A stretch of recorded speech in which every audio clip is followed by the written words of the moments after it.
Well, I cook barbecue, sort of, do things. I grew up here in College Station. My parents had a barbecue place when I was a kid for a couple years. It was probably like 10 or 11, I guess. Thought it was pretty cool. I worked in the kitchen. I cut onions and made sauce and did all that stuff. I worked every lunch. I eventually, my grandparents owned a music store here in town, down in Bryan, and then my parents had the barbecue joint down in Bryan. So between the two family businesses, I had eventually talked to my parents into letting me homeschool so I could hang out at the restaurant a little more often. And, which later on when they sold the place, I ended up, doing guitar repair and tube amp repair and stuff like that out of my grandpa's place. So family business has always kind of been a thing. So anyway, skip ahead they sold the place. Skip ahead a number of years. I living in Austin, playing music. Had a whole bunch of different jobs. Don't really work well for others. Kind of like to do my own thing. I played rock and roll, drank beer, professional beer drinker, still am. So about, I guess, 2001, 2002, somewhere around in there, I go buy an offset cooker at Academy. It was on sale for $99, a little New Braunfels kind of thing. And go buy a brisket at HEB, probably for like 80 cents a pound or something like that. Had no idea what I was doing. Get real excited, my folks had a barbecue joint, so I call up my dad, like, hey, I got this barbecue cooker. It's an offset, and I got a brisket. How do I cook it? He's like, oh, I don't know. Just cook it till it's done. Okay. He said that brisket was 80 cents. It was 98, and he talked him down there. Yeah, I probably did. I was real poor. Not a lot of extra money to spend. And it's like, just I don't know. It's when it's black, it's done.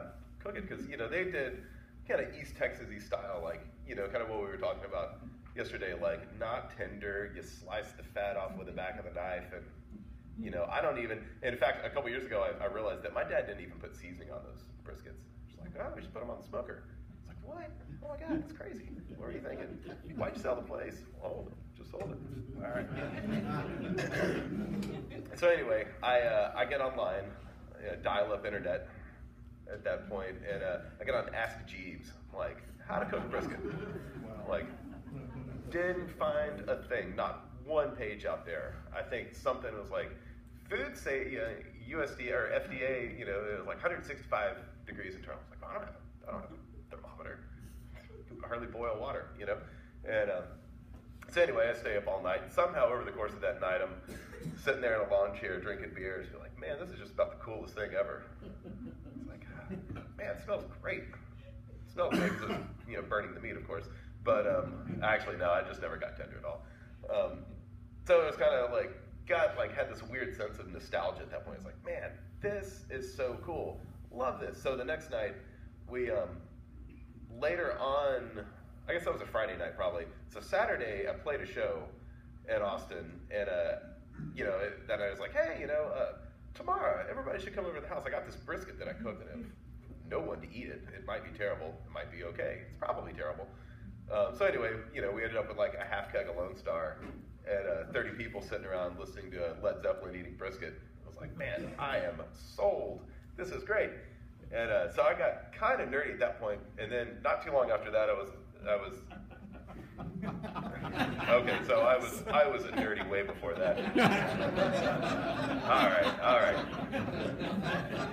Super. So not too long after that, I was on tour with a band playing bass in a country band. We're going down the highway somewhere like, I don't know, upstate New York or something like that. And I'm sitting shotgun, and this a friend of mine's driving, and it wasn't my band. I just kind of stepped in. I'm a drummer, but drummers can also play a 4-string instrument. So I'm sitting there, and I was like, yeah, so I cooked this brisket, not too long ago. It's pretty cool. He's like, oh man, you ever been to this place? You ever been to this place? Man, he's a process server, so he like serves papers. So he drives around all over the place. He's like, oh man, next time I head out to so-and-so, I'll call you. I'm like, yeah, cool, that sounds great.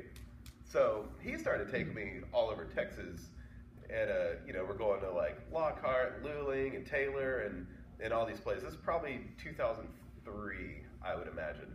And you know, I'm cooking more and I'm just really getting into it. And one thing led to another, you know, I just get really into this thing. And eventually I kind of learned how to cook barbecue, and we started having backyard barbecues, and like, you know, I think maybe I want to do this for a living. This might be kind of cool. And so I get a job at a barbecue place, a failing barbecue place, and worked the cash register there just to kind of see. I had 2 other jobs at the same time at that point also, because everyone in Austin has like 6 jobs. I mean, you know, it's just how it is.